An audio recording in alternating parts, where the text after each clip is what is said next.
Hello दोस्तों, मैं चंदन पालीवाल हमारे YouTube channel Paramount academy Khandwa में आपका हार्दिक स्वागत करता हूं। मैं आज आप लोगों के लिए लेके आ रहा हूं, जैसे हमने देखा था कि वर्गमूल और घनमूल में, तो उसी में ही आज हम पढ़ने वाले हैं घातांक एवं करनी। आज हम बात करने वाले हैं घातांक और करनी की। तो घातांक और करनी वाली कहानी क्या है, तो सारी चीजें मैं आज आप लोगों को सिखा देता हूँ। जैसे आज हम बात करने वाले हैं घातांक एवं करनी। तो इनके भी कुछ प्रश्न हमसे एग्जाम में पूछे जाते हैं, इनके भी कुछ प्रश्न हमसे एग्जाम में आते हैं। तो उन प्रश्नों को हमको कैसे हल करना है वो आज आप सारी चीजें सीखने वाले हैं। आज हम बात करने वाले हैं, जैसे अपने पास एग्जाम में प्रश्न पूछा जाता है। फॉर एग्जाम्पल एक प्रश्न मैंने आप लोगों से पूछा कि बताइए 31 की घात 65 गुणित 31 की घात 62 गुणित 31 की घात 61 गुणित 31 की घात 67 बराबर 31 की घात क्वेश्चन मार्क। और आपसे पूछा जाए बताइए इस प्रश्न को हल करने पर क्या होगा। 31 की घात 65, 31 की घात 62, 31 की घात 61 और 31 की घात 67, और आपसे पूछा जाए बताइए इस प्रश्न का सॉल्यूशन करने पर क्या आएगा। तो सर इस प्रश्न को हम कैसे हल करें, तो सबसे पहले आप लोगों को एक बात हम बता देते हैं कि इस प्रश्न को सॉल्यूशन करने के लिए आपको सभी, जैसे एक फॉर एग्जांपल इसमें जो इसके बेस है, जैसे 31 31 31 31 सभी जगह सेम है। तो आप लोगों ने एक बात हमेशा पढ़ी होगी या एक बात आप लोगों को याद होगी कि जब आधार समान होते हैं और जब गुना का चिन्ह होता है तो घातें जोड़ी जाती है। दैट मीन्स जब यहाँ पर सब जगह आधार समान हो तो घातें क्या हो जाएगी, आपस में जुड़ जाएगी। That means 65 plus 62 plus 61 plus 67 अपना 67, मतलब इनकी घातों को हम क्या कर देंगे, आपस में जोड़ देंगे, क्योंकि इनके सब आधार कैसे हैं, समान है। तो उस समय हम क्या करेंगे, जो अपने पास जो घात है कौन कौन सी है, अपने पास 65 62 61 और 67, इन सभी को आपस में जोड़ देंगे। इसका कारण यह है कि जब आधार समान हो तो घातें जुड़ जाती है, जो कि आप लोगों ने सभी ने पढ़ी होगी। यदि हम इसको जोड़ते हैं तो जोड़ने पर हो जाएगा अपने पास 5 और 2 7, 7 और 1 8, 8 और 7 15, 15 की 5 बच गया 1, 6 6 2 12, 6 3 18, 6 चौक 24, 24 और 1 25। तब आपके प्रश्न का आंसर आ जाएगा 255। मतलब इस प्रश्न का आंसर आ जाएगा 255। 31 की घात 255, मतलब इस प्रश्न का जो आंसर रहेगा वो रहेगा 255। तो सबसे पहले आपने देखा कि इनके सर आधार को जो घातें हैं उनको आपस में जोड़ दी गई, क्योंकि इसमें आधार समान थे। तो आज मैं इन्हीं प्रश्नों के डिटेल से आज पढ़ने वाले हैं, इन्हीं चीजों के बारे में आज जानने वाले हैं। तो इनमें सबसे पहले हम बात करते हैं घातांक और करनी से पहले इनमें जो 4 पॉइंट है वो आप लोगों को बहुत अच्छे से क्लियर होनी चाहिए। वो 4 पॉइंट हमारे पास कौन कौन से हैं और क्या क्या कहानियां हैं उसको हम देख लेते हैं। बात करते हैं, जैसे फॉर एग्जांपल हम बात करते हैं, आपने एक बात जरूर सुनी होगी, एक बात जरूर जानते हो कि x की घात m इंटू एक्स की घात n बराबर हो जाता है x की घात m प्लस n।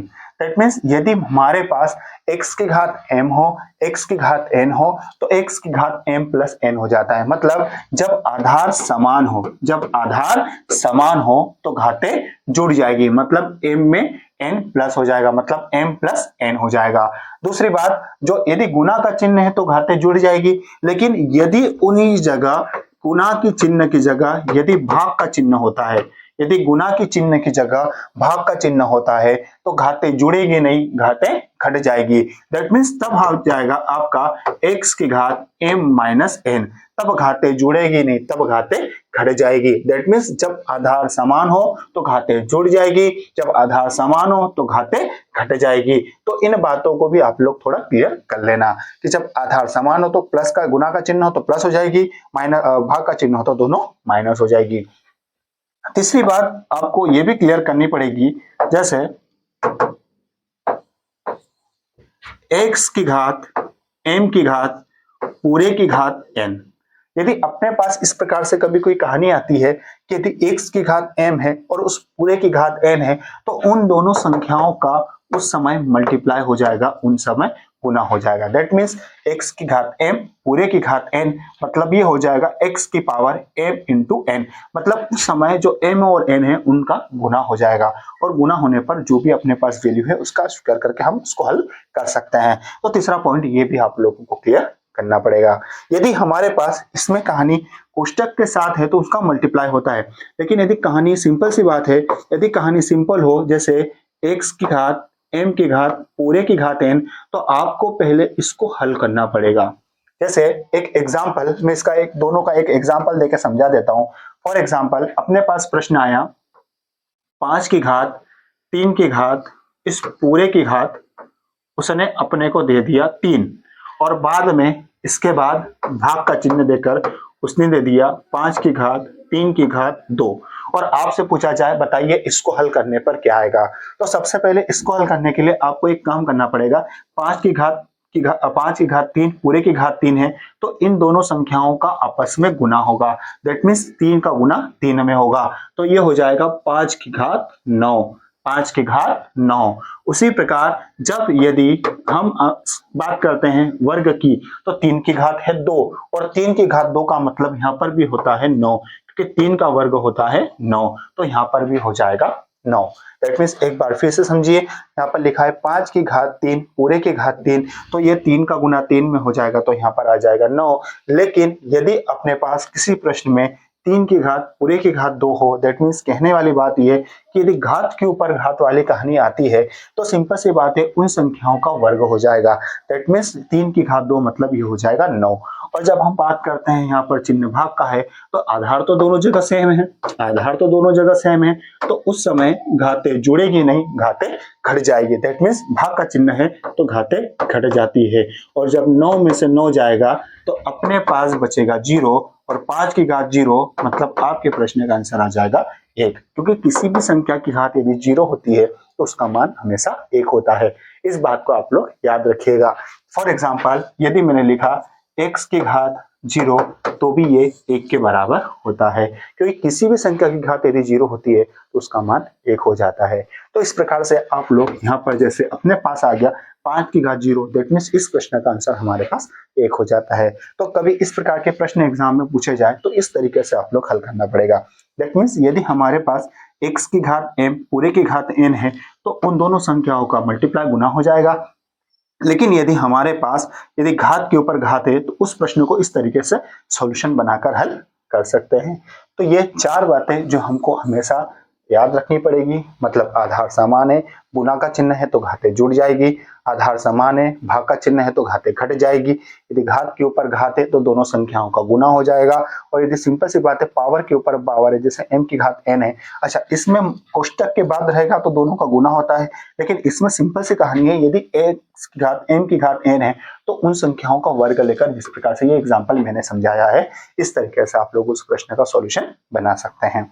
अच्छा, इसमें एक और बात जो हमारे पास 5वीं है, वो है कि जब भी आप लोग प्रश्न हल करते हो और यदि किसी संख्या की घात माइनस में आ जाती है, फॉर एग्जाम्पल x की घात -1, x की घात -1, तो इसका मतलब होता है 1/x। इस बात को भी थोड़ा ध्यान दीजिएगा। यदि हम कभी कोई सा मैथ्स का प्रश्न हल करते हैं और उस समय अपने पास आ जाती है x की घात -1, तो उसको मैं 1/x के रूप में भी लिख सकता हूं, मतलब x की घात -1 का मतलब 1/x भी होता है। तो इस प्रकार से आप लोग उस प्रश्न का सिंपल सा सॉल्यूशन बनाकर हल कर सकते हैं। तो ये रही हमारी बेसिक चीजें जो आप लोगों को हमेशा याद रखना है। एक बार फिर से समझा देता हूं, आधार समान हो घातें जुड़ जाएगी, आधार समान हो घातें जैसे अपने पास यदि भाग का चिन्ह है तो घातें घट जाएगी, यदि x की घात m पूरे की घात n है तो उन दोनों संख्याओं का मल्टीप्लाई हो जाएगा, और यदि संख्या के ऊपर घात है तो इस प्रकार से उस प्रश्न का सिंपल सा सॉल्यूशन बनाकर आप लोग हल कर सकते हैं। तो ये 4 बातें आपको क्लियर करनी पड़ेगी। और जो मैंने आपको बताया एक और बात कि जब हम किसी भी संख्या में x की घात -1, दैट मीन्स कहने वाली बात यह है माइनस में आ जाती है तो उसका मतलब 1/100 हो जाता है। तो इस तरीके से आप लोग किसी भी प्रश्न का सिंपल सा सॉल्यूशन बनाकर हल कर सकते हैं। तो आइए अब करते हैं इन प्रश्नों का सॉल्यूशन, इनके आधार पर आज प्रश्नों को हल करते हैं। जैसे एक प्रश्न पूछा गया, बताइए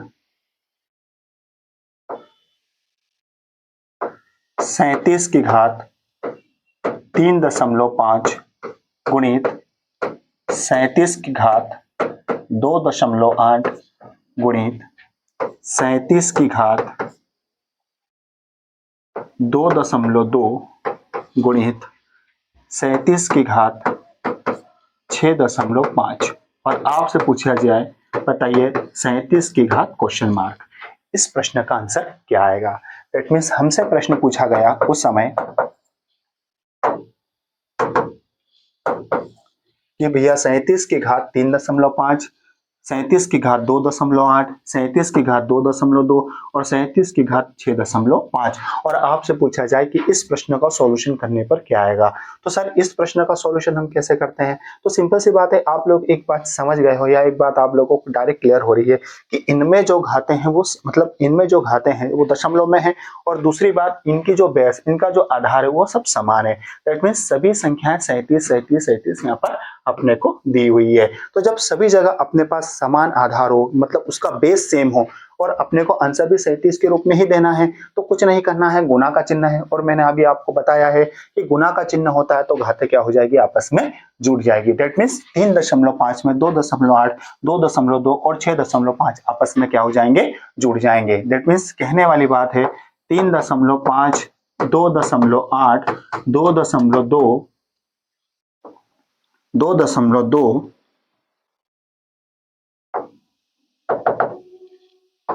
प्लस 2.2 प्लस 6.5 ये आपस में सभी क्या हो जाएंगे, जुड़ जाएंगे क्योंकि आधार समान है। और जब आपस में जुड़ते हैं तो इस प्रश्न का आंसर आ जाएगा अपने पास 5 और 8 13, 13 और 2 15, 15 और 5 20, 20 की हो गई 0, फिर दशमलव लग जाएगा क्योंकि दशमलव है, अपने पास बच गया 2, 3 और 2 5, 5 और 2 7, 7 और 6 13, 13 और 2 15, मतलब आपके प्रश्न का आंसर उस समय 15 हो जाएगा। मतलब आपको कुछ नहीं करना है, जो भी दशमलव वाली संख्या है उनको आपस में जोड़ देना है। मतलब 3.5, 2.8, 2.2 और 6.5 आपस में जुड़ जाएंगे। 5 और 8 13 और 2 15 और 5 20, बच गया हमारे पास 2, 3 और 2 5, 5 और 2 7, 7 और 6 13 और 13 और 2 15, 15.0 और दैट मीन दशमलव के बाद यदि 0 होता है तो आपके प्रश्न का आंसर उस वक्त 15 हो जाएगा। तो इस तरीके से आप लोग कोई सा भी प्रश्न इसी तरीके से बनाकर हल कर सकते हैं जैसे कि मैंने आगे आपको बताया है। सर यदि मान लो कुछ प्रश्न ऐसे आ जाए जिसमें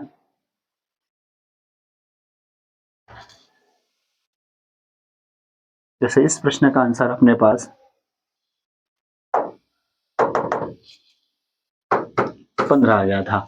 अब यदि सर गुना की जगह भाग का चिन्ह आ जाए तो उसको कैसे हल करना है। फॉर एग्जाम्पल जैसे गुना और भाग सर दोनों आ जाए तो उस प्रश्न को कैसे हल करना है, मैंने आपको एक छोटा सा एग्जाम्पल दे दिया। जैसे अपने पास आ गया कि बताइए 23 की घात 165 गुणित 23 की घात 172 भागित 23 की घात 188 भागित 23 की घात 99 और आपसे पूछा जाए बताइए इस प्रश्न में 23 की घात क्वेश्चन मार्क, मतलब 23 की घात क्या रहेगा। तो यहाँ पर आपने को दे दिया 23 की घात 165, यहाँ आपने को दे दिया 23 की घात 172, लेकिन यहाँ पर चिन्ह हो गया हमारे पास गुना का और इन दोनों जगह चिन्ह हो गया हमारे पास भाग का। दैट मीन्स कहने वाली बात है कि यहाँ पर चिन्ह गुना का हो गया और इन दोनों जगह चिन्ह भाग का हो गया। तो सर फिर इस प्रश्न को हम कैसे हल कर सकते हैं, तो जैसे कि मैंने आपको बताया है कि जब आधार समान हो, जैसे अभी तो मैं आप लोगों को वो प्रश्न बता रहा हूं जिनमें आधार समान होते हैं, लेकिन हम इसके बाद कुछ और प्रश्न ऐसे भी देखने वाले हैं जिसमें आधार समान नहीं होते हैं। लेकिन यदि इस प्रश्न में आधार समान है तो आप सिंपल सी बात है अब उन प्रश्नों को डायरेक्ट सॉल्यूशन बना सकते हैं। मतलब उस समय पूरा आधार को कुछ हल करने की आवश्यकता नहीं है क्योंकि बेस तो सेम है। तो सर फिर इस प्रश्न को हम हल कैसे करें, तो अपने पास जो घाते हैं तो देखो जहां गुना का चिन्ह है वहां पर प्लस हो जाएगा और जब भाग का चिन्ह वहां पर माइनस हो जाएगा। दैट मीन्स कहने का मतलब है कि आधार जब समान है तो जहां चिन्ह गुना का है वहां पर चिन्ह प्लस का हो जाएगा और जहां पर चिन्ह भाग का है तो वहां पर चिन्ह माइनस का हो जाएगा। दैट मीन्स ये दोनों प्लस हो जाएंगे और ये दोनों उस समय माइनस हो जाएंगे। कहने का मतलब है कि जब अपने पास इसमें इन दोनों को प्लस कर देना है और इन दोनों को भी माइनस माइनस में से प्लस होता है तो प्लस ही कर देना है। फॉर एग्जाम्पल एक बार और अच्छे से क्लियर कर देता हूं कि कहानी कैसी थी। जैसे ठीक है सबसे पहले तो एक बात हमको समझ में आ गई है कि जैसे ये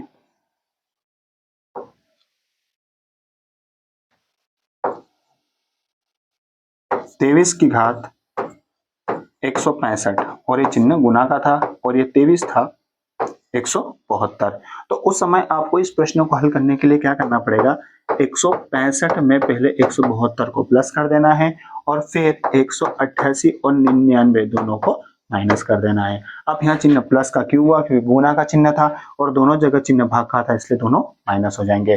और जब हम इस प्रश्न का सॉल्यूशन करते हैं तो सिंपल सी बात है, दोनों प्लस हो जाएंगे और ये माइनस माइनस भी प्लस होता है, तो आप इसको भी माइनस दोनों को हल कर सकते हैं। फॉर एग्जाम्पल जैसे आप पहले इन दोनों को प्लस कर दीजिए, 5 और 2 7, ये हो गया 7, 6 और 7 13, बच गया 1, 1 और 1 2 और 1 3, मतलब ये आ गया 337। उसी प्रकार ये दोनों जगह चिन्ह माइनस का है, तो आप ये बात जरूर जानते होंगे कि माइनस माइनस मतलब चिन्ह तो माइनस का ही होता है लेकिन संख्याएं प्लस होती है।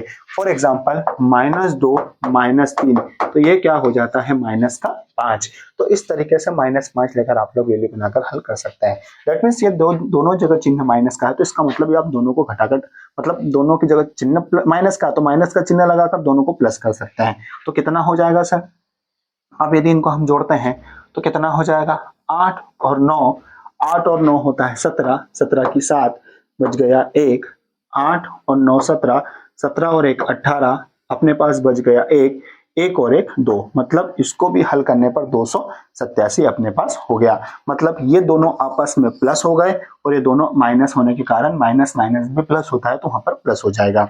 और जब इस प्रश्न का सॉल्यूशन करते हैं तो हल करने पर 7 में से 7 गई, हमारे पास बच गया 0। उसी प्रकार 3 में से 8 तो जाएगा नहीं, तो एक उधार लेंगे 13, और 13 में से 8 गई, बचा आपके पास 5 और यहाँ बचा 2 और 2 में से 2 गई 0। इसका मतलब आपके प्रश्न का आंसर इस समय 50 आ जाएगा। तो इस तरीके से आप लोग सारे प्रश्न बनाकर, सिंपल सा तरीका बनाकर आप लोग सॉल्यूशन बना सकते हैं, जैसे कि इस प्रश्न को मैंने आपको बताया है। कुछ ज्यादा सॉल्यूशन नहीं करना है आपको, जो भी घाते हैं, जैसे प्लस का है, जैसे गुना का है तो प्लस कर देना है और भाग का है तो दोनों को माइनस कर देना है, और इस तरीके से आपके प्रश्न का सॉल्यूशन हो जाएगा। बस 2-4 बातें हैं, आधार समान हो, घाते जोड़ दो, गुना का चिन्ह हो, भाग का चिन्ह हो, तो घाते को घटाकर डायरेक्ट सॉल्यूशन बनाकर हल कर सकते हैं। तो इस तरीके से आप लोग सिंपल प्रश्न बनाकर हल कर सकते हैं। अब हम इसमें सेकंड टाइप देखने वाले हैं कि जिसमें अपने पास, ये तो हो गया हमारा फर्स्ट टाइप, जिसमें मैंने डायरेक्ट बता दिया कि भैया गुना का चिन्ह है, आधार समान हो, डायरेक्ट प्लस कर दो, भाग का है तो दोनों को घटा दो। लेकिन कुछ प्रश्न ऐसे भी आते हैं जिसमें आधार समान नहीं होते हैं, तो उन प्रश्नों को हमको कैसे हल करना है, तो आइए उन प्रश्नों के बारे में भी आप देखते हैं। अब वो प्रश्न किस प्रकार से पूछे जाएंगे, जैसे हम बात करते हैं, एक प्रश्न दिया मैंने सिंपल सा, 32 की घात 2/5, 32 की घात 2/5 गुणित 16 की घात 3/4 गुणित 8 की घात 2/3 गुणित 4 की घात 1/2, और आपसे पूछा जाए बताइए 2 की घात क्वेश्चन मार्क, मतलब 2 की घात क्वेश्चन मार्क, मतलब इस क्वेश्चन मार्क मतलब हो सकता है यहाँ पर क्वेश्चन मार्क की जगह x भी दे सकता है, तो इस x का मान अपने पास क्या हो सकता है, तो इस प्रश्न को हम हल कैसे करना है। दैट मीन्स उसने यहाँ पर अपने पास x दे दिया और पूछा कि बताइए इस प्रश्न को आप लोग हल कैसे करना है। तो सिंपल सी बात है, अब इससे पहले जो मैंने भी आपको प्रश्न बताए, उन प्रश्नों में ये कहानी थी कि उनके आधार समान नहीं थे, सही थे, तो हमने डायरेक्ट कर लिया। लेकिन इस प्रश्न की बात करते हैं, इनमें आधार समान नहीं है, तो सर इनमें हम क्या करें, तो सबसे पहले आपको इनके सबके आधार समान करने पड़ेंगे, एक जैसे बनाने पड़ेंगे। दैट मीन्स यहाँ पर है हमारे पास 32, 16, 8, 4, और अपने पास इन सबको बनाना है 2 के रूप में। तो सबसे पहले आपको 2-4 बातें क्लियर करनी पड़ेगी, क्या ये सभी 2 के रूप में बन सकते हैं, क्या 4 जो बेस है, जैसे यहाँ पर बेस अपने पास 2 है, तो यहाँ पर ये 4 8, 16, 32 ये भी सब 2 के रूप में बन सकते हैं। तो सबसे पहले आपको इसको सबको 2 के रूप में बनाना पड़ेगा। दैट मीन्स 2 के रूप में सर कैसे बनेगा? तो जैसे ये 4 है, ये 8 है, ये 16 है, 32 है, तो हम इसको 2 के रूप में लिख सकते हैं। जैसे 4, तो 4 को लिखा जाता है 2 की घात 2, और 2 की घात 2 मतलब होता है 4, मतलब 2 का स्क्वायर, 2 स्क्वायर इक्वल टू होता है 4। तो अब इसको लिख सकते हो 2 की घात 2। उसी प्रकार इसको लिख सकते हैं 2 की घात 3, इसको लिख सकते हैं 2 की घात 4, और इसको लिख सकते हैं 2 की घात 5। अब बोले सर ये कैसे हुआ? तो आप लोग जानते हो कि 2 की घात 1 का मतलब होता है 2, थोड़ा याद रखिएगा। उसी प्रकार 2 की घात 2 का मतलब होता है 2 की घात 2 का मतलब होता है 4, 2 की घात 3 का मतलब होता है 8, 2 की घात 4 का मतलब होता है 16, 2 की घात 5 का मतलब होता है 32, 2 की घात 6 का मतलब होता है 64, 2 की घात 7 का मतलब होता है 128, 2 की घात 8 का मतलब होता है 256, 2 की घात 9 का मतलब होता है 512, 2 की घात 10 का मतलब होता है 1024, 2 की घात 11 का मतलब होता है 2048, और 2 की घात 13 का मतलब 2 की घात 13 का मतलब होता है 4096। तो इस प्रकार से आप लोग इन छोटी छोटी बातों को थोड़ा क्लियर कर लीजिए। दैट मीन्स हम इन बातों को जानते हैं कि 2 की घात 2 मतलब 1, 2 की घात 2 मतलब 4, 2 की घात 3 मतलब 8, 2 की घात 4 मतलब 16, और 2 की घात 5 मतलब 32। तो हम इन सभी को 2 के रूप में बनाकर हल कर सकते हैं। जैसे हम बात करते हैं, तो हम सबसे पहले शुरुआत करते हैं 32 को। तो 32 को, क्योंकि मुझे उसको 2 के रूप में बनाना है, तो मैं इस सबको 2 के रूप में बनाकर हल कर सकता हूं। तो मैं इसको लिखूंगा सबसे पहले 2 की घात 5। मैंने इस 32 को लिख दिया 2 की घात 5, और इस पूरे की घात चल रही है 2/5। ठीक है। इसी प्रकार मैंने इस 16 को लिख दिया, 16 को लिख सकते हैं हम 2 की घात 4, 2 की घात 4, और पूरे की घात चल रही है 3/4। अब 3/4 लिख सकते हो। इसी प्रकार अपने पास है 8, 8 को क्या लिख सकते हैं? तो 8 को लिख सकते हैं 2 की घात 3, और पूरे की घात चल रही है 2/3। उसी प्रकार 4 को लिख सकते हैं, 4 को क्या लिख सकते हैं? हम इसको लिख सकते हैं 2 की घात 2, और उस पूरे की घात चल रही है 1/2। दैट मीन्स हम उसको पहले सभी को 2 के रूप में बनाकर हल कर सकते हैं। सेकंड वाले स्टेप में आपको यह करना है कि 2 की घात 5 का गुना 2/5 में होता है। तो सिंपल सी बात है, जब हम इस 5 का गुना 2/5 में करते हैं तो 5 से 5 कट जाएगा, और यहां पर बचेगा 2 की घात 2, 2 की घात 2। उसी प्रकार यदि हम 4 का गुना 3/4 में करते हैं, 4 का गुना यदि 3/4 में करते हैं तो 4 से 4 कट जाएगा, यहां बचेगा 2 की घात 3, 2 की घात 3। इसी प्रकार यदि हम यहाँ पर भी 2 की घात 3 का गुना 2/3 में करते हैं तो 3 से 3 कट जाएगा, और यहाँ बचेगा 2 की घात 2। उसी प्रकार यदि हम यहाँ पर बात करते हैं तो यहाँ पर भी 2 में 2 है, और 1/2, तो 2 से 2 कट जाएगा, और यहाँ बचेगा 2 की घात 1। तो इस तरीके से आप लोग उसको सिंपल तरीके से बनाकर हल कर सकते हैं।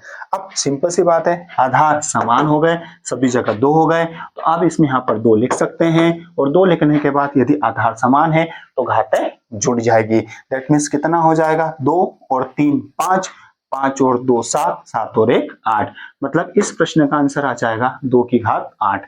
इस प्रश्न का आंसर आ जाएगा 2 की घात 8। तो ये वही इस प्रश्न का आंसर 2 की घात 8 हो गया। तो इस तरीके से आप लोग सिंपल सा प्रश्न बनाकर सॉल्यूशन बना सकते हैं। एक बार फिर से देख लीजिए, हमारे पास प्रश्न था 32 की घात 2/5, 16 की घात 3/4, 8 की घात 2/3, 4 की घात 1/2, और यहाँ पर लिख दिया 2 की घात x, और आपसे पूछा जाए बताओ x का मान क्या आएगा। दैट मीन्स यहाँ पर x का मान क्या आएगा। तो सबसे पहले आपको मैंने बता चुका हूं कि यदि आधार समान नहीं है तो पहले उनके आधार समान बनाओ। तो 32 को लिख सकते हैं 2 की घात 5, 16 को लिख सकते हैं 2 की घात 4, 8 को लिख सकते हैं 2 की घात 3, और 4 को लिख सकते हैं 2 की घात 2। और जब हम 5 का गुना 2/5 में करते हैं तो 5 से 5 कट जाएगा, यहाँ भी 4 से 4 कट जाएगा, 3 से 3 कट जाएगा, और यहाँ पर 2 से 2 कट जाएगा, और जब कटने पर यहाँ बचेगा 2 की घात 2, 2 की घात 3, 2 की घात 2, 2 की घात 1। अब सभी जगह हमारे पास आधार समान हो गए हैं। जब आधार समान होते हैं तो घातें जुड़ जाएगी, और जोड़ने पर हो जाएगा 2 और 3 5, 5 और 2 7, 7 और 1 8। मतलब आपके प्रश्न का आंसर उस वक्त 8 हो जाएगा। तो इस तरीके से आप लोग किसी भी प्रश्न का सिंपल सा सॉल्यूशन बनाकर हल कर सकते हैं। तो इसी प्रकार का मैं एक और एग्जाम्पल देता हूं, लेकिन उसके अंदर कहानी यदि गुना की जगह भाग आ जाए तो उसको कैसे हल करना है वो भी हम देख लेते हैं, समझ लेते हैं। अब बात करते हैं अगले प्रश्न की। अगला प्रश्न अपने पास आया, जैसे पूछा गया, बताइए 81 की घात 3/4 गुणित 27 की घात 2/3 भागित 9 की घात 5/2 और आपसे पूछा जाए, बताइए 3 की घात x और आपसे पूछा जाए, बताइए x का मान क्या आएगा। 81 की घात 3/4 गुणित 27 की घात 2/3 भागित 9 की घात 5/2 और आपसे पूछा जाए, बताइए इस प्रश्न का सॉल्यूशन क्या आएगा। तो सर फिर इस प्रश्न को हम हल कैसे करते हैं, इसकी कहानी क्या होती है, इसको किस रूप में बनाना है। तो जैसे अब पहले जो मैंने आपको प्रश्न बताया उसमें गुना था, लेकिन यहाँ पर मैंने गुना के साथ साथ आपको चिन्ह भाग का भी दे दिया। तो सर भाग का चिन्ह आ जाए तो फिर इस प्रश्न को हम हल कैसे करते हैं। तो भाग की जगह आपको कुछ नहीं करना है, जहां जैसा गुना के लिए प्लस किया था बस भाग के लिए अपने को माइनस कर देना है। इस प्रश्न का सॉल्यूशन कैसे बनेगा सर, तो आइए हम बात करते हैं उस प्रश्न की। जैसे अब हमको बदलना है इन सबको किसके रूप में, 3 के रूप में। तो सर इसको 3 के रूप में हम क्या लिख सकते हैं, तो हम 81 को लिख सकते हैं 3 के रूप में 3 की घात 4। थोड़ा याद रखिएगा, जैसे मैंने आपको 2 की बात बताई थी उसी प्रकार 3 की भी थोड़ी बातें क्लियर कर लेना। जैसे 3 की घात 1, जैसे मैंने बोला 3 की घात 1, तो 3 की घात 1 का मतलब होता है 3। 3 की घात 2 तो इसका मतलब होता है 9। 3 की घात 3 तो इसका मतलब होता है 27। 3 की घात 4 तो इसका मतलब होता है 81। 3 की घात 5 तो इसका मतलब होता है 243। 3 की घात 6 तो इसका मतलब होता है 729।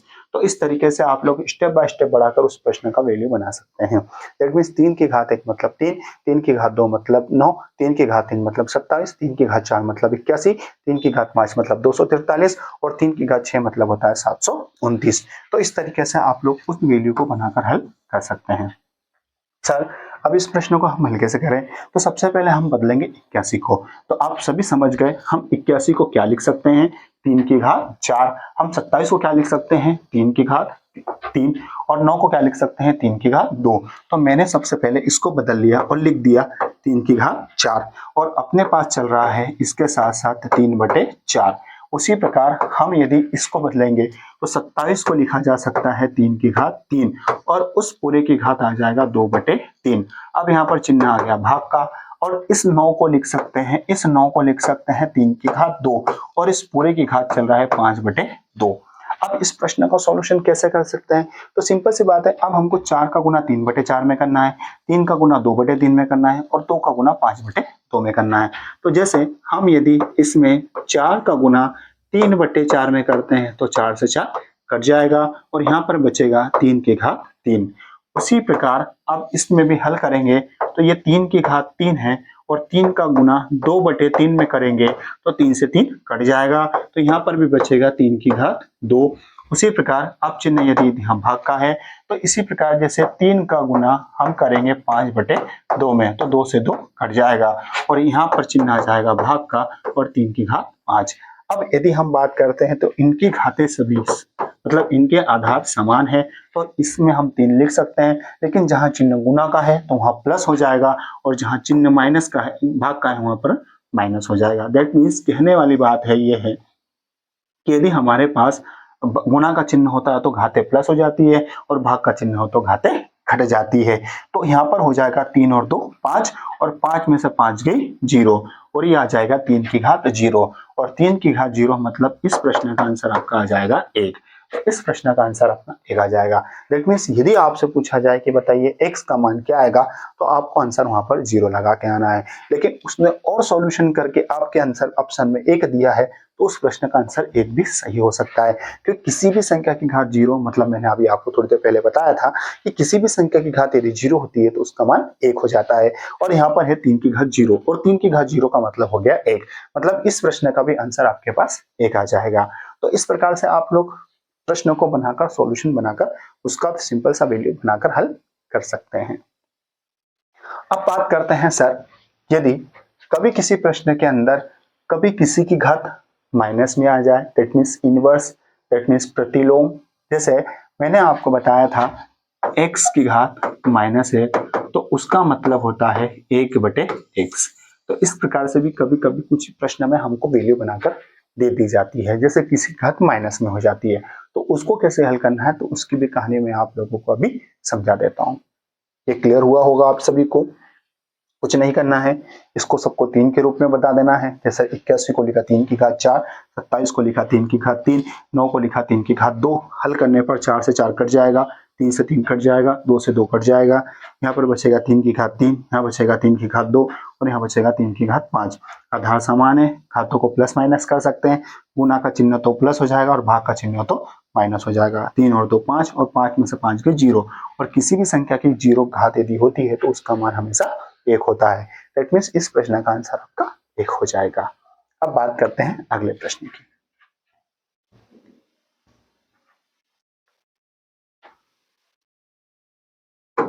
अगला प्रश्न है हमने पास, सर यदि किसी संख्या की घात माइनस में आ जाए, फॉर एग्जाम्पल मैंने आपको दे दिया 64 की घात माइनस 5/6, और आपसे पूछा जाए बताइए इसका मान क्या आएगा।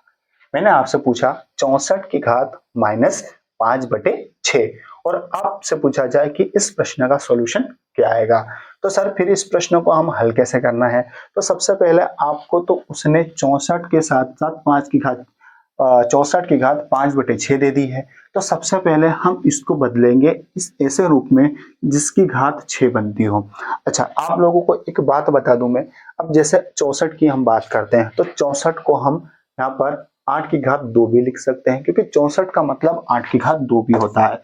यदि मैं 8 की घात 2 भी लिख सकते हैं, हम 64 को 4 की घात 3 भी लिख सकते हैं, और उसी प्रकार 64 को हम 2 की घात 6 भी लिख सकते हैं। और 64 की हम बात करें तो 64 का एक और रूप होता है 64 की घात 1। तो सिंपल सी बात है। अब सर हमको इसको 64 को किसके रूप में बदलना है, तो मुझे इसकी घात यहाँ पर बटे में क्या दिख रही है 6, तो मैं क्या करूंगा, इस 64 को किसके रूप में बदलूंगा, 2 की घात 6 के रूप में। दैट मीन्स मैं इस 64 को किसके रूप में बदलूंगा, 2 की घात 6 के रूप में। तो इस 64 को लिख सकता हूं 2 की घात 6, इस 64 को लिख सकता हूं 2 की घात 6, और उसी प्रकार पूरे की घात क्या आ जाएगी, -5/6। अच्छा, अब 64 को मैंने 2 की घात 6 क्यों लिखा, क्लियर हो गया होगा आप सभी को, क्योंकि हम 64 को लिख सकते हैं 2 की घात 6। 64, अब 4 की घात 3 नहीं लिख सकते क्योंकि यहाँ 3 के रूप में बनाना नहीं है अपने को। अब यदि हम इसकी सॉल्यूशन की बात करते हैं तो 6 का गुना किस में हो जाएगा, 6 का गुना हो जाएगा -5/6 में, तो 6 से 6 कट जाएगा, और यहाँ पर बच जाएगा 2 की घात -5, 2 की घात -5। और जैसे कि मैंने आपको अभी थोड़ी देर पहले बताया था कि यदि x की घात माइनस होता है तो उसका मतलब 1/x हो जाता है। दैट मीन्स x 1/x मतलब x की घात वहां पर 1 है, लेकिन यहाँ अपने को घात 5 के रूप में दी है, तो अब इसको लिख सकते हो 1/2 की घात 5। अब इसको लिख सकते हो 2 की घात -5 को लिख सकते हो 1/2 की घात 5, और 1/2 की घात 5 मतलब क्या होता है, आपको जैसे मैंने बताया आपको ये सारी चीज याद रखनी पड़ेगी। 2 की घात 1 मतलब 2, 2 की घात 2 मतलब 4, 2 की घात 3 मतलब 8, 2 की घात 4 मतलब 16, और 2 की घात 5 मतलब 32। मतलब इस प्रश्न का आंसर आ जाएगा आपका 1/32। तो इस तरीके से आप लोग इस प्रश्न का सिंपल सा सॉल्यूशन बना सकते हैं। जैसे 64 को लिखा 2 की घात 6, 6 से 6 कट गया, माइनस 2 की घात 5 और ये बन गया 1/2 की घात 5 और आपके प्रश्न का आंसर आ गया 1/32। तो इस तरीके से यदि मान लो आपके पास यदि कुछ घात माइनस में, that means inverse, that means Hindi में बात करते हैं तो प्रतिलोम यदि होती है तो इसको लिख सकते हैं x की घात माइनस 1 का मतलब 1/x होता है। तो इस प्रकार से आप सिंपल से प्रश्न बनाकर, सॉल्यूशन बनाकर उसको हल कर सकते हैं। ठीक, अगली बात, अगले प्रश्न। अब जैसे सर आ गया हमारे पास घात के ऊपर घात वाली कहानी, जैसे मैंने आपको एक एग्जांपल दिया था। जैसे एक प्रश्न आ गया हमारे पास, पूछा गया, बताइए 32 की घात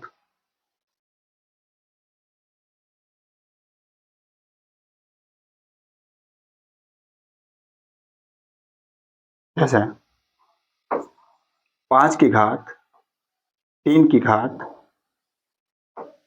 पूरे की घात 4 और यहां दे दिया उसने गुणित 5 की घात 3 की घात 2, फिर दे दिया भागित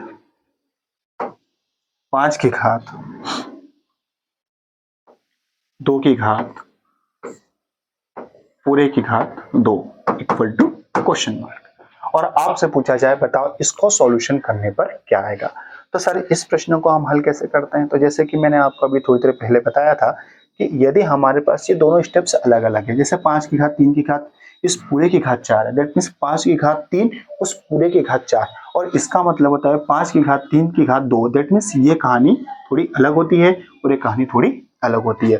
अब इस प्रश्न का सॉल्यूशन करना हो तो सर कैसे हम इसको हल करेंगे, तो सबसे पहले सिंपल सी बात है, आपको एक काम करना पड़ेगा।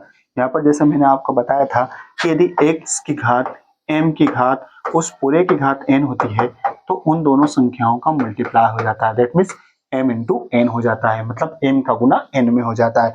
तो उसी प्रकार यहाँ पर 3 का गुना 4 में कर देंगे और 3 का गुना 4 में करेंगे तो 3 चौक 12, मतलब यहाँ पर अपने पास 12 हो जाएगा। अब चिन्ह अपने पास गुना का है। अब यहाँ पर कहानी है 3 की घात 2, तो 3 की घात 2 मतलब होता है हमारे पास यहाँ पर 9, तो आप यहाँ पर 9 लिख सकते हैं। अब उसके बाद चिन्ह आ गया भाग का, तो यहाँ पर भी कोष्टक लगा हुआ है, या कोष्टक ना देकर यदि घात के ऊपर घात देता तो इस प्रकार से हम उसका सॉल्यूशन कर सकते थे, लेकिन अपने पास यहाँ 2 की घात 2 मतलब इसका भी गुना होगा और जब 2 का गुना 2 में करेंगे तो अपने पास आ जाएगा 4, तो यहाँ पर हो जाएगा 5 की घात 4। इट मीन्स एक बार और समझ लीजिए, 3 का गुना 4 में हो जाएगा 12, 3 की घात 2 मतलब होता है 9 और 2 दूनी 4। अब यदि हम इसमें बात करते हैं तो सभी जगह बेस तो सेम है, समान है, एक जैसे आधार है, तो आप लोगों को जब आधार समान दिखे तो सिंपल सी बात है कि गुना का चिन्ह होगा तो वहां प्लस हो जाएगा और भाग का चिन्ह होगा तो वहां माइनस हो जाएगा। दैट मीन्स 12 में 9 प्लस हो जाएगा और माइनस का 4 हो जाएगा। 12 और 9 हमारे पास हो जाता है 21 और 21 में से 4 गई तो हमारे पास बचेगा 17, मतलब इस प्रश्न का आंसर आ जाएगा 5 की घात 17। एक बार फिर से देखिए, 12 और 9 होता है 21 और 21 में से 4 हम 4 माइनस कर देंगे और जब 21 में से 4 क्योंकि 21 यहाँ पर 21 में से 4 गई तो आपकी वैल्यू आ जाएगी 17, मतलब आपके प्रश्न का आंसर वहां पर 17 आ जाएगा। तो इस तरीके से यदि आपके पास प्रश्न आते हैं तो आप बिल्कुल भी परेशान मत होइए, इस तरीके से इसका सिंपल सा सॉल्यूशन बनाकर हल कर सकते हैं। इस प्रकार से प्रश्न बनाकर वैल्यू बना सकते हैं। अब बात करते हैं अगले प्रश्न की।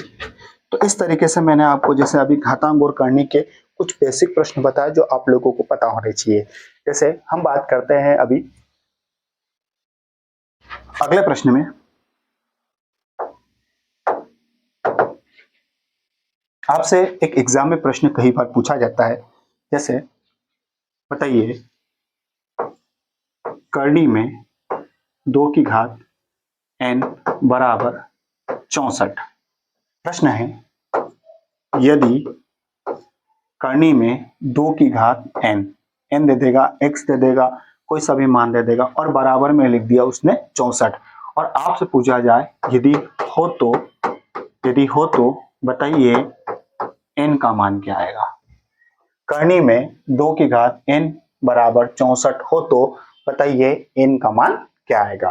तो सर फिर इस प्रश्न को हम हल कैसे करते हैं? तो सबसे पहले इसको हल करने के लिए हमको एक बात क्लियर करनी पड़ेगी।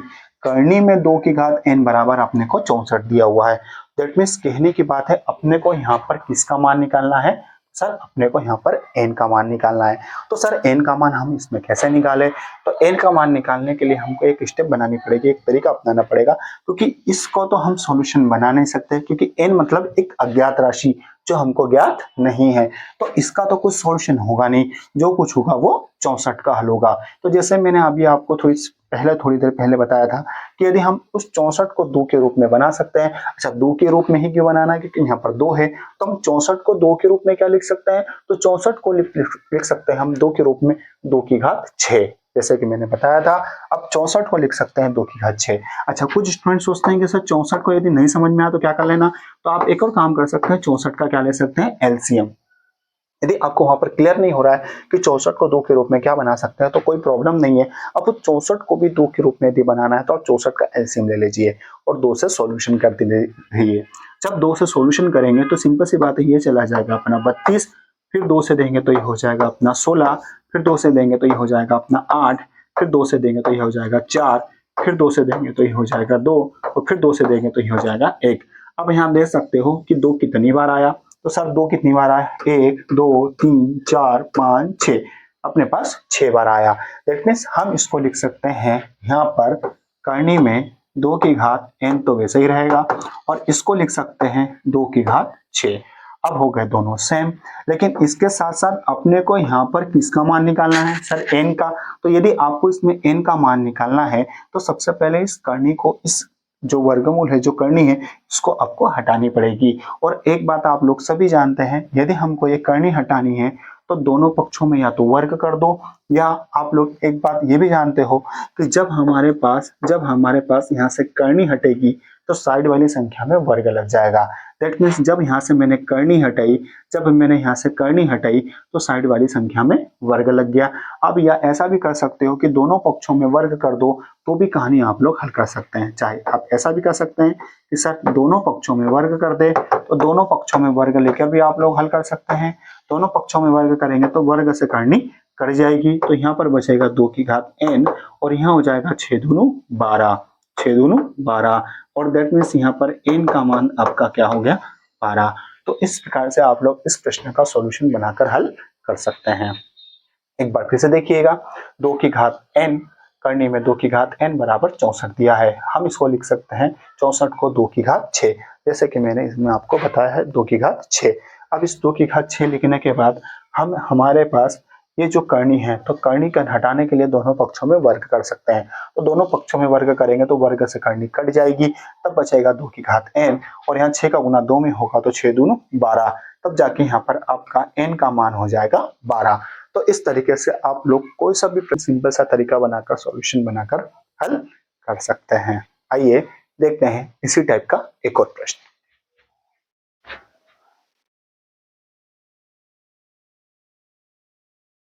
प्रश्न है, करनी में 3 की घात n बराबर, करनी में 3 की घात n बराबर 729, करनी में 3 की घात n बराबर 729। तो बताइए इसमें n का मान क्या आएगा? प्रश्न है, करनी में 3 की घात n बराबर 729, और आपसे पूछा जाए बताइए इसमें n का मान क्या आएगा? तो सर इसमें n का मान हम कैसे निकालें? तो टेक्निक आपको सबको पता है कि इसमें हल कैसे करना है। सबसे पहले हम इसको तो कुछ हल नहीं कर सकते, जो कुछ बदलेंगे वो किसको बदलेंगे? 729 को। तो सर 729 को हम 3 के रूप में क्या लिख सकते हैं? तो जैसे कि मैंने आपको थोड़ी देर पहले बताया था 3 के रूप में, एक बार और बता देता हूँ कि 3 की घात 1 मतलब 3, 3 की घात 1 मतलब 3, 3 की घात 2 मतलब 9, 3 की घात 3 मतलब 27, 3 की घात 4 मतलब 81, 3 की घात 5 मतलब 243, और 3 की घात 6 मतलब 729। तो हम 729 को लिख सकते हैं 3 की घात 6, 3 की घात 6। सर यदि हम मान लो कभी इस प्रकार से नहीं बना पाए तो कोई बात नहीं, आप इस प्रश्न का सॉल्यूशन भी बना सकते हैं। 729 का ले लीजिए एलसीएम, और अपने को किसके रूप में बनाना है? 3 के रूप में बनाना है, तो 3 से ही सॉल्यूशन करते जाइए। और जब 3 से सॉल्यूशन करेंगे तो 3 दूनी 6, बचा 1, 3 चौक 12, 3 तिया 9, फिर 3 से कर दीजिए, ये हो जाएगा 3 8 24, 3 एकम 3, फिर 3 से कर दीजिए, 3 दूनी 6 और 3 7 21, फिर 3 से कर दीजिए, 3 तिया 9, फिर 3 से कर दीजिए, 3 तिया 9 और फिर हो जाएगा 3 एकम 3। अब यहाँ देख सकते हो 3 कितनी बार आया, तो सर 3 आया 1 2 3 4 5 6, तो दैट मीन्स कह सकते हैं कि 3 यहाँ पर 6 बार आया। तो हम 729 को लिख सकते हैं 3 की घात 6, हम 729 को लिख सकते हैं 3 की घात 6। तो सिंपल सी बात है, एक करनी में 3 की घात n, तो ऐसा ही रहेगा। अब 729 को लिख सकते हैं 3 की घात 6, तब हो जाएगा 3 की घात 6। और सेकंड स्टेप, आप यदि इस करनी को हटाना है तो दोनों पक्षों में वर्ग कर दीजिए, या आप लोगों को पता है कि वर्ग जब करनी हटेगी तो साइड वाली संख्या में वर्ग लग सकता है, आप चाहो तो ऐसा भी कर सकते हैं। आप चाहो तो दोनों पक्षों में वर्ग कर भी कर सकते हैं। और आपको लगता है कि सर हम वर्ग से करनी लेकर भी हल कर सकते हैं, और यहाँ पर 3 की घात n और ये हो जाएगा 6 दूनी 2 6 6 दूनी 12, तो उस समय यहाँ पर n का मान हो जाएगा अपना 12।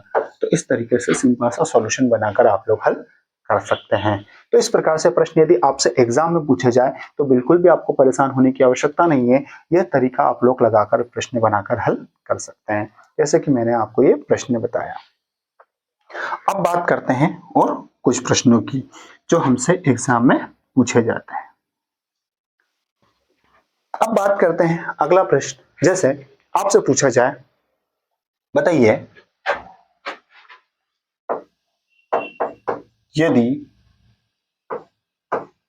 करनी 2 का मान 1.414 हो तो, करनी 2 का मान 1.414 हो तो बताइए 1 बटे करनी 2 का मान क्या होगा। आपसे पूछा जाए यदि करनी 2 का मान 1.414 हो तो बताइए 1 बटे करनी 2 का मान क्या आएगा। तो सर इस प्रश्न का सॉल्यूशन हम कैसे करते हैं, तो क्या हम इस प्रश्न का सॉल्यूशन बनाने के लिए करनी 2 का मान उठाकर यहाँ रख दें और फिर उसका सॉल्यूशन कर ले, तो आप ऐसा भी लेकर कर सकते हो, लेकिन इसमें लगेगा हमको टाइम। तो सर उस प्रश्न को फिर हम कैसे सिंपल तरीके से बना सकते हैं, तो ऐसे प्रश्नों को हल करने के लिए आप पहले इस संख्या को ही सिंपल बना लीजिए। दैट मीन्स कैसे, आपसे पूछा गया करनी 2 का मान 1.414 हो तो बताइए 1 बटे करनी 2 का मान क्या आएगा। तो सर फिर इस प्रश्न को हम हल कैसे करें, तो इस प्रश्न को हल करने के लिए आपको एक काम करना पड़ेगा, इसको सिंपल बनाना पड़ेगा। और सिंपल बनाने के लिए 1 बटे करनी 2 में, आप जैसे करनी 2 है तो उसका करनी 2 का एक बार ऊपर भी गुना कर दीजिए और एक बार नीचे भी गुना कर दीजिए, इसको बोलते हैं हर का परिमेयकरण। दैट मीन्स करनी 2 का गुना ऊपर भी और करनी 2 का गुना नीचे भी, मतलब एक बार ऊपर एक बार नीचे, इस तरीके से कर सकते हैं। और जब करनी 2 का गुना 1 में करेंगे तो सिंपल सी बात है, हमारे पास करनी 2 हो जाना है, और करनी 2 का गुना करनी 2 में करते हैं तो 2 आता है। याद रखिएगा, जब करनी 2 का गुना करनी 2 में करते हैं तो 2 आएगा, करनी 3 का गुना करनी 3 में करते हैं तो 3 आएगा, करनी 5 का करनी 5 में करते हैं तो 5 आएगा। इस तरीके से आप लोग सिंपल सोल्यूशन बना सकते हैं। और जब करनी 2 का करनी 2 में करेंगे तो हमारे पास आ जाएगा उस समय 2, उस समय आ जाएगा अपने पास 2। और करनी 2 का मान जो अपने को दिया है 1.414 और उसमें भाग दे देना है 2 का। और जब हम इसे भाग देंगे तो सिंपल सी बात है, हल कैसे करना है, पहले तो भूल जाइए, जैसे दशमलव में आपको भाग देना है तो सर भाग कैसे देना है, तो पहले तो आप ये मान लीजिए कि 1414 में अपने को 2 का ही भाग देना है, मतलब 1414 में 2 का भाग देना है। और जब 2 का भाग देंगे तो ये हो जाएगा 2 साथी 14, 1 में भाग नहीं जाएगी 0 और 2 साथी 14, मतलब 707। तब हमारे पास बन जाएगा यहाँ 707। और जब यहाँ 707 बन गया तो सिंपल सी बात है, यहाँ दशमलव के बाद अपने पास 3 संख्या है 1 2 3, तो यहाँ पर भी गिन लीजिए 1 2 3 और उसके आगे लगा दीजिए 0, मतलब आपके प्रश्न का आंसर उस समय हो जाएगा 0.0707, जो कि इस प्रश्न का आंसर हुआ।